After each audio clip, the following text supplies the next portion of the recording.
Hello, आदाब, नमस्कार, सत श्री अकाल। कैसे हैं आप? मैं ऋतु, आपका अग्रवाल स्टडी पॉइंट में हार्दिक स्वागत है। आप मेरी वीडियोस को लाइक और सब्सक्राइब करना ना भूलें और बेल आइकन को प्रेस जरूर करें, जिससे आपको लेटेस्ट वीडियो का अपडेट मिलता रहे।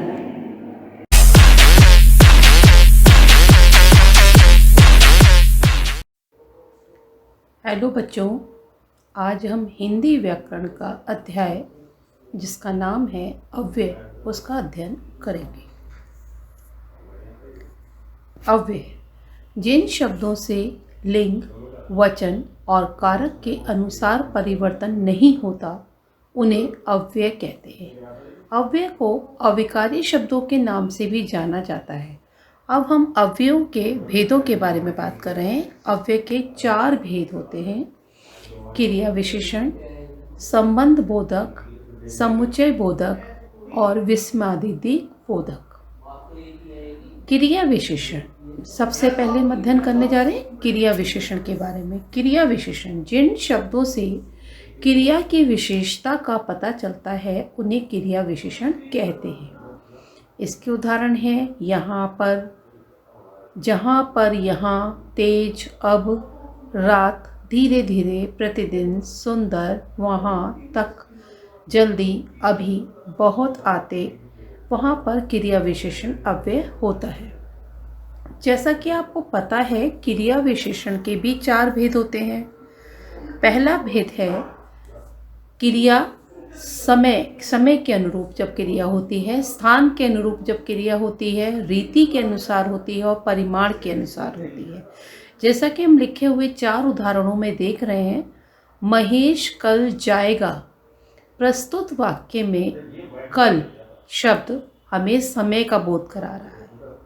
माँ आज अस्पताल जाएगी, आज भी हमें समय का ही बोध करा रहा है।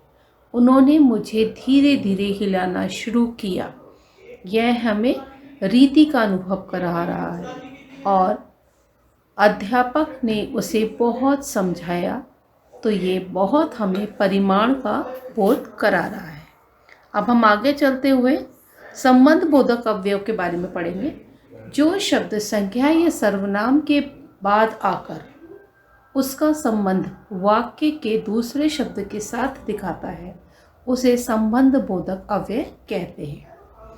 और इसके उदाहरण है, देखिए, राम अपने पिताजी के साथ दिल्ली जाता है। के साथ, तो ये हमें संबंध बोधक अव्यय का बोध करा रहा है। मेरे घर के पास एक डाकघर है। के पास हमें संबंध बोधक अव्यय का बोध करा रहा है। और हम चलते हैं, तीसरा उदाहरण है, गरीबों के पास हमारे मन में दया भाव होना चाहिए। के लिए, गरीबों के लिए, तो इसमें के लिए शब्द जो है संबंध बोधक की ओर संकेत कर रहा है। अब हम आगे आते हैं, उसका दूसरा भेद है समुच्चय बोधक। समुच्चय बोधक आता है, ये हमारा अव्यय का तीसरा भेद है। जो शब्द एक वाक्य को दूसरे वाक्य से या एक शब्द को दूसरे शब्दों से जोड़ते हैं, उसे हम समुच्चय बोधक अव्यय कहते हैं। किंतु, परंतु, क्योंकि, लेकिन आदि शब्द हमारे समुच्चय बोधक के उदाहरण हैं। इसमें हम उदाहरण पढ़ने जा रहे हैं। राजन ने बहुत मेहनत की परंतु सफल नहीं हुआ। परंतु शब्द इसमें समुच्चय बोधक है। वह उठा और घर चला गया। और तीसरा उदाहरण देखिए, मुझे 2000 की नोट देनी पड़ी क्योंकि दुकानदार के पास छुट्टे नहीं थे। क्योंकि शब्द इसमें समुच्चय बोधक की ओर संकेत कर रहा है। अब हमारा आखिरी प्रकार आता है विस्मयादि बोधक अव्यय। विस्मयादि अव्यय में विस्मयादि बोधक अव्यय जिस अव्यय का संबंध वाक्य के किसी पद से नहीं होता, परंतु जो अव्यय केवल वक्ता के आनंद, भय, हर्ष, शोक, तिरस्कार, घृणा आदि भाव सूचित करते हैं, उसे विस्मयादि बोधक अव्यय कहते हैं। इन्हें हम ज़्यादातर विस्मादिक बोधक चिन्हों के द्वारा ही जानते हैं, जिसे हम इंग्लिश में एक्सक्लेमेटरी मार्क भी कहते हैं। इसे पहचानना बहुत आसान होता है, जैसा कि पहला उदाहरण आप देख रहे हैं। वाह, कितना सुंदर चित्र है। तो इसमें जो चिन्ह आया है उसी से आपको पहचान हो जाएगी कि यह विस्मादिक बोधक का उदाहरण है। दूसरा है, हाय बेचारा बच्चा अनाथ हो गया। छी, कितनी गंदगी है। तो ये प्रस्तुत वाक्य हमें आराम से पहचाने होते हैं। एक लास्ट में आपको मैं कुछ बच्चों को इंग्लिश भाषा के शब्द जल्दी याद हो जाते हैं, हिंदी में उन्हें कहीं ना कहीं कुछ प्रॉब्लम्स का होती है कि यह समझने में या बोलने में।